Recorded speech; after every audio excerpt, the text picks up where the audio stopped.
여러분 안녕하십니까? 과학동화천문대 이달의 우주날씨입니다. 지난 2020년에는 다양한 천문 우주 현상이 있었는데 안타깝게도 코로나19 때문에 많은 행사를 치르지는 못했습니다. 이러한 아쉬움을 달래기 위하여 저희 과학동화천문대에서는 올해부터 온라인으로 정보를 전달해 드리기 위해서 최선을 다하겠습니다.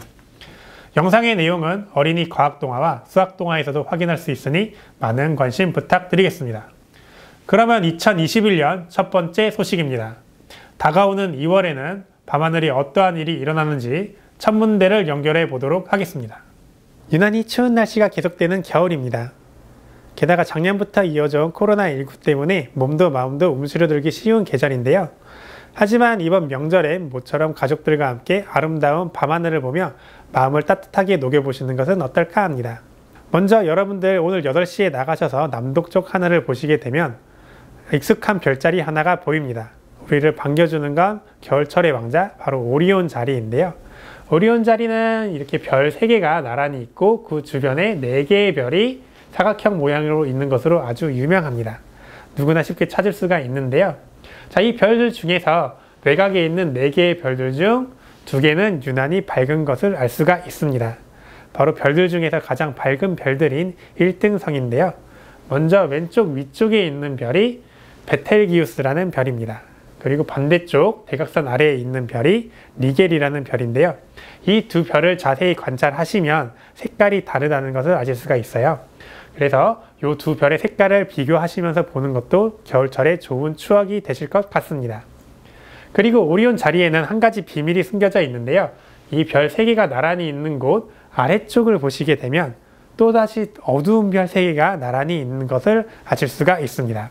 자, 이 어두운 별 3가지 중에서 가운데 있는 별을 또 유심히 보시게 되면 아주 날씨가 좋은 날에 어두운 곳에 가시면 별보다 조금 더 뿌옇게 먼지처럼 빛나는 것을 확인하실 수가 있습니다. 조금 확대해 볼까요?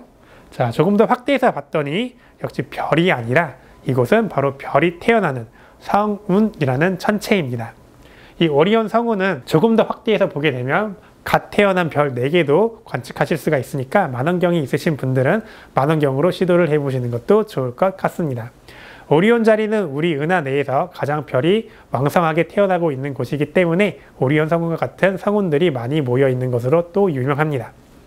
자, 오리온 자리에서 조금 더 시선을 내려서 남동쪽으로 향하게 되면 이 남동쪽에는 유난히 밝게 빛나는 별을 하나 확인하실 수가 있습니다. 자, 이 별이 바로 지구에서 봤을 때 가장 밝게 빛나는 큰 개 자리의 시리우스라는 별입니다. 이 시리우스 같은 경우는 태양은 6000도인데 비하여 시리우스의 표면온도는 약 10,000도 정도 되는데요. 그렇기 때문에 아주 푸른 빛을 내는 것이 인상적입니다. 자, 그리고 오리온 자리에서 큰 개 자리 방향, 시리우스와 반대 방향으로 올라가시게 되면 이번에는 시리우스라는 정반대로 붉게 빛나는 별 하나를 만나실 수가 있습니다. 이 별은 황소자리 알데바란이라고 부르는 별인데 이 알데바란 위쪽을 보시게 되면 또 특이한 천체가 하나가 있습니다. 이 별은 자세히 보시면 별이 여러 개가 촘촘하게 모여 있는 것을 확인하실 수가 있는데요. 자, 이 별의 정체는 바로 우리에게서 가장 가까이 있는 산계성단입니다. 옛날에는 별이 촘촘하게 모여 있다고 해서 우리나라에서는 좀생이 별로 불리기도 하였는데요. 정식 명칭은 플라이아데스 성단입니다. 이 플라이아데스 성단은 우리에게서 워낙 가까이 있기 때문에 맨눈으로 보더라도 밝은 별 7개 정도는 관측하실 수가 있고요. 그리고 망원경을 이용해서 보신다면 조금 더 많은 별들이 보석처럼 빛나는 모습을 확인하실 수 있기 때문에 이번 겨울에 망원경을 가지고 계시다면 놓치지 말아야 할 천체 중 하나입니다. 황소자리 서쪽으로 가시게 되면 또 붉은 별 하나를 만날 수가 있는데요. 이 별은 바로 지난 10월 우리에게 가장 가까이 접근했었던 우리의 이웃 화성입니다. 혹시 화성을 아직 관측하지 못하신 분들은 이번 기회에 한번 또 관측해 보시는 것이 어떨까 합니다. 2월에는 민족의 명절 설이 있습니다. 설에는 항상 달이 뜨지 않기 때문에 매년 관측하기에 좋은 시기를 제공하는데요. 그렇다면 달을 관측하기에 가장 좋은 시기는 언제일까요? 그것은 설 이후 15일 후인 바로 정월 대보름입니다. 그렇다면 정월 대보름의 이름처럼 정말로 가장 큰 보름달이 뜨는 날일까요? 정답은 그럴 수도 있고 그렇지 않을 수도 있다입니다. 실제로 달은 우리가 봤을 때 매일매일 크기가 달라지고 있습니다. 그 이유는 달의 크기가 달라지는 것이 아니라 지구와 달 사이의 거리에 따라서 겉보기 크기가 달라지는 것인데요. 달과 지구 사이의 거리가 가까우면 큰 보름달이 되고, 그 다음에 달과 지구 사이의 거리가 멀어지게 되면 작은 보름달이 되는 것입니다.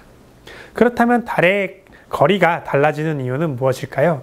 그것은 달이 지구를 공전할 때 원궤도를 도는 것처럼 보이지만 실제로는 살짝 찌그러진 타원궤도를 돌고 있기 때문입니다. 다시 말하면 달이 타원궤도를 돌면서 지구와 가장 가까울 때와 가장 멀 때를 비교해보면 약 14% 정도의 거리 차이가 나는데요. 이것은 그대로 달의 지름의 차이가 되어서 달이 가장 클 때와 가장 작을 때는 약 14%의 크기 차이가 벌어지게 됩니다. 이때 밝기 차이는 약 30% 정도 차이가 나게 되어서 가장 밝은 보름달은 가장 어두운 보름달보다 약 30% 더 밝다고 생각하시면 될 것 같습니다. 같은 보름달 같아도 실제로는 큰 차이가 나는 것을 알 수가 있는데요.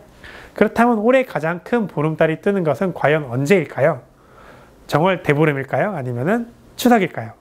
정답은 둘 다 땡입니다. 바로 4월에 가장 큰 보름달이 뜨게 되니 이번 4월에 슈퍼문 관측을 기대해 주시면 좋을 것 같습니다. 그럼 한 가지 더. 여러분들이 이번에 보는 정월 대보름이 가장 큰 보름달이 아니더라도 크게 실망하실 필요는 없을 것 같습니다. 왜냐하면 지구와 달 사이의 거리는 매년 약 3.8cm 정도 멀어지고 있어요. 그 얘기는 무엇이냐 하면 여러분들이 지금 보고 있는 달이 아주 먼 후손이 보는 달보다 평균적으로 더 큰 달이라는 이야기입니다. 아주 먼 미래에는 여러분들이 이번에 보는 달 크기보다 훨씬 작은 달만 보게 될 거예요. 그러니까 여러분들이 보는 달이 항상 가장 큰 보름달이라고 생각하시고 이번 정월 대보름의 달맞이 행사와 함께 여러분들의 소원을 빌어보는 것은 어떨까 합니다. 지금까지 이달의 우주날씨의 이재형이었습니다. 네, 이달의 우주날씨의 이재형 기상캐스터 수고 많으셨습니다. 자, 이번에는 우주와 관련된 퀴즈를 풀어보는 시간인데요. 매달 이달의 우주 날씨에 나오는 퀴즈는 어린이 과학동화와 수학동화 홈페이지에서 직접 참여가 가능하니 많은 관심 부탁드리도록 하겠습니다. 자, 지난달의 반응도 뜨거웠는데요. 어떤 내용이었는지 확인해 보시죠. 자, 우리 어린이 과학동화와 수학동화에는 매달 한 가지씩 퀴즈가 나가고 있지. 자, 이 퀴즈를 나와 함께 풀어보는 거야. 자, 지난달 퀴즈는 모두 유성우와 관련된 퀴즈였는데, 자, 우리 유성우라고 하면 별똥별이 수도 없이 떨어지는 것을 말하는 거야. 자, 우리 밤하늘에 별똥별은 가끔씩 떨어지지만 이 별똥별이 한꺼번에 떨어지는 일은 매우 드물단 말이지. 자, 그렇다면 이러한 유성우 왜 이렇게 많이 떨어지는지, 그게 바로 어린이 과학동화의 퀴즈였어. 자, 어린이 과학동화의 퀴즈는 자, 우리 주변에서 자, 천체들 중에서 유성우를 만드는 천체는 어떤 것인가 라는 질문이었는데, 자, 유성우가 만들어지는 이유부터 알아봐야 될 것 같아. 자, 유성이라는 것은 우리 지구 주변에 있는 우주에 있는 먼지가 지구로 들어올 때 빛과 열을 내면서 타는 것을 말하는데, 자, 이때 우리가 봤을 때 마치 별이 떨어지는 것처럼 보이기 때문에 별똥별이라고 부르기도 하는 거지. 자, 그런데 이러한 별똥별이 여러 개가 떨어지려면 당연히 우주 공간에 엄청나게 많은 먼지가 필요할 거야. 자, 그럼 이 무수하게 많은 먼지는 어디서 나올까?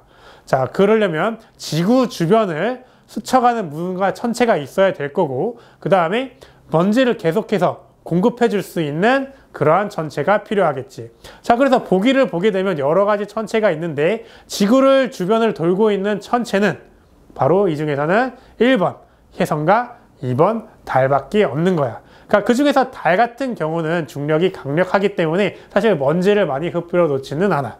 그렇다면 정답은 바로 1번 혜성이 지구 주변을 지나갈 때 그 길에 무수히 많은 먼지를 뚫어놓고 지구가 그 위를 지나가게 되면은 바로 유성우가 떨어지면서 우리가 아름다운 밤하늘을 볼 수 있게 되는 거지. 그래서 정답은 바로 1번 혜성이 되는 거야. 자, 수학동화에는 조금 더 수학을 요구하는 문제가 나왔을 거야. 자, 이번 수학동화의 문제는 바로 화구와 시리우스의 밝기 차이는 몇 배나 차이 나는지에 대한 문제였어요.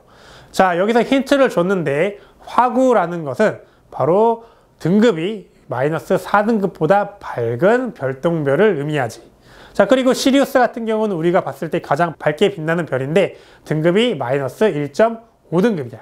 자, 그 얘기는 뭐냐 하면 화구와 시리우스의 밝기 차이는 2.5등급이 차이가 나게 되지. 자, 다시 말하면 이 문제는 밝기 2.5등급 차이는 과연 몇 배의 밝기 차이에 해당하느냐는 문제였어.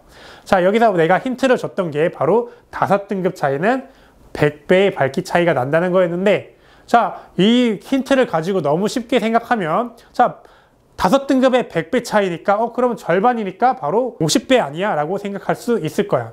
자, 그런데 문제는 바로 등급 간의 밝기 차이가 항상 일정해야 한다는 거지. 다시 말하면 1등급과 2등급 차이, 2등급과 3등급 차이는 항상 같은 간격을 유지해야 한다는 거야.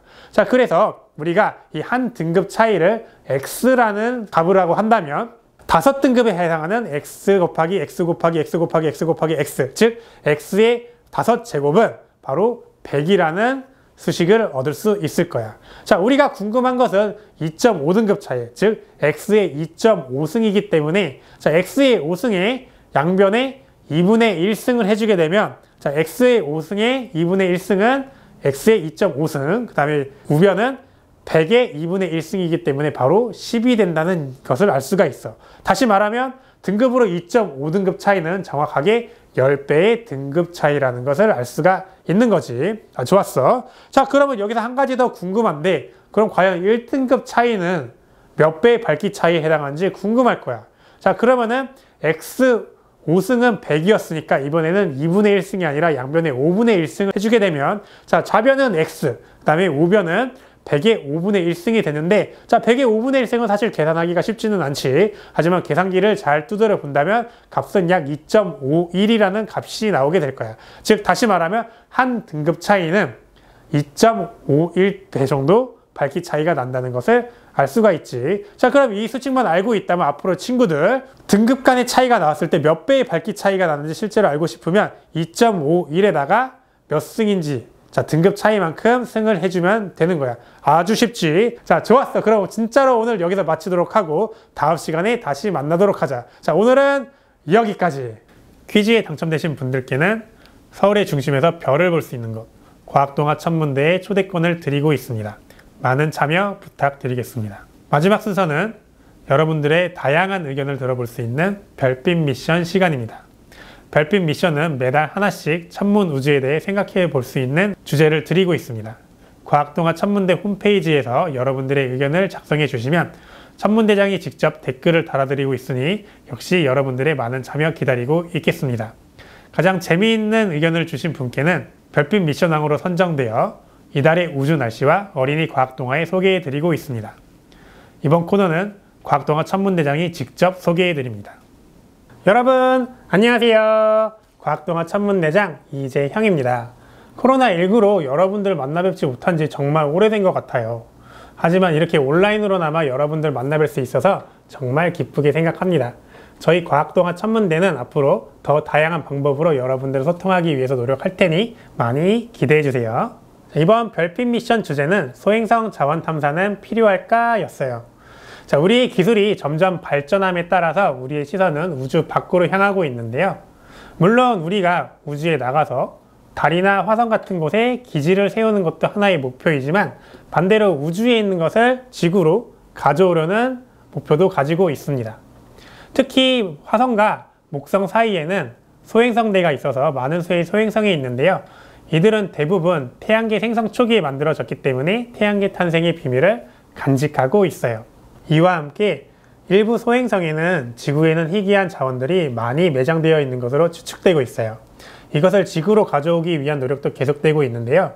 대표적으로 이웃나라 일본 같은 경우는 얼마 전 소행성 류구에 가서 실제로 시료를 가져오기도 했어요. 또 룩셈부르크 같은 경우는 국가 차원에서 소행성 채굴을 하는 기업을 지원해주고 있습니다. 얼마 가지 않아 정말로 가까운 미래에는 우리가 이러한 우주의 자원을 지구에서 활용하는 날이 올 거예요. 그런데 우주에 있는 자원을 지구에서 이렇게 활용하는 게 문제가 있진 않을까요? 혹은 정말로 이걸 활용하게 된다면 우리한테 어떤 이득을 가져줄 수 있을지 많은 것들을 생각해 볼 수 있을 것 같은데요. 우리 별빛클럽 친구들은 어떠한 생각을 가지고 있는지 한번 지금부터 그 이야기를 들어보도록 하겠습니다. 네, 먼저 찬성하는 입장부터 들어보도록 하겠습니다. 자, 우리 홍올리비아님, 이윤수님, 종익님께서는 소행성 탐사가 꼭 필요하다고 말씀해 주셨는데요. 자, 다양한 의견을 주셨는데 오늘은 별빛 미션왕으로 당선되신 이은수님의 의견을 한번 들어보도록 하겠습니다. 자, 이은수님께서는 소행성 탐사가 몇 가지 이유로 중요하다고 말씀하셨는데요. 가장 첫 번째는 우리가 소행성에 있는 자원을 잘 활용한다면 지구가 훨씬 더 많은 발전을 이룰 수 있을 거라고 이야기를 해 주셨습니다. 그리고 두 번째는 우리가 먼 미래에 지구에서 살 수 없는 환경이 되면 우리가 다른 곳으로 이주를 나가야 될 텐데 그 후보 중 하나를 소행성으로 말씀해 주셨어요. 그리고 마지막으로는 우리가 우주에 대해서 궁금한 것들이 정말 많은데 소행성 같은 경우는 태양계가 생성되던 초기에 만들어졌기 때문에 만약에 우리가 이 소행성에 대해서 자세하게 알게 된다면 태양계가 어떻게 만들어졌는지 더 잘 알 수 있게 될 거라고 이야기를 해 주셨습니다. 자, 이렇게 중요한 소행성 탐사인데 무조건 간다고 중요한 것이 아니라 우리가 주의할 점도 말씀해 주셨는데요. 먼저 소행성은 계속해서 이동을 하고 있기 때문에 우리가 여기에 가서 탐사를 하기 위해서는 정밀한 우주 탐사 기술이 필요하다고 말씀해 주셨고요. 두 번째는 이 소행성에는 어떠한 위험이 도사리고 있는지 우리가 알지 못하기 때문에 사전에 미리 조사를 하는 것이 매우 중요하다고 말씀해 주셨어요. 그래서 우리가 직접 가서 가는 것도 중요하지만 그 전에 로봇이나 아니면 무인 탐사선을 보내서 미리 소행성에 대한 정보를 자세하게 알아내는 것이 필요하다고 말씀해 주셨습니다. 자, 좋은 의견 감사드리고요. 자, 그런데 찬성만 하시는 것이 아니라 반대 의견도 있었어요. 자, 어린이 과학동화의 노하나 기자님 같은 경우는 소행성 탐사는 좀 신중하게 생각해야 된다는 의견을 주셨는데요. 그 이유는 이 소행성에 있는 자원이 무한한 것 같지만 사실은 지구처럼 유한하다는 거죠. 그렇기 때문에 우리가 이 소행성에 있는 자원에 많은 의존을 하게 됐을 때 먼 미래의 소행성 자원마저 바닥이 나게 된다면 우리는 더 큰 어려움에 봉착할 수 있을 거라고 생각을 해 주셨어요. 그렇기 때문에 소행성 탐사는 조금 더 신중하게 이루어져야 한다고 말씀을 해 주셨네요. 자, 찬성과 반대 의견 모두 일리가 있었는데요. 자, 우리 별빛 미션 같은 경우는 여러분들의 더 다양한 의견을 항상 기다리고 있으니 많은 참여 부탁드려요. 여러분들의 다양한 의견을 들어볼 수 있는 별빛 미션까지 진행해 봤습니다. 이렇게 저희가 준비한 소식은 모두 전해드렸는데요. 오늘 즐거운 시간 되셨는지 모르겠습니다. 저희는 다음에 더 재미있고 흥미로운 주제로 돌아오도록 하겠습니다. 우주에 대해 궁금하신 점이 있으신 분들은 편하게 댓글 달아주시길 바라겠습니다. 저희가 가장 신속하고 정확하게 답변해 드리도록 하겠습니다. 그럼 마지막으로 조금 이른 인사로 이번 시간 마치도록 하겠습니다. 모두 즐거운 명절 되시기를 바라고 새해에는 더 건강하고 행복한 일 가득하시기를 바라겠습니다. 감사합니다.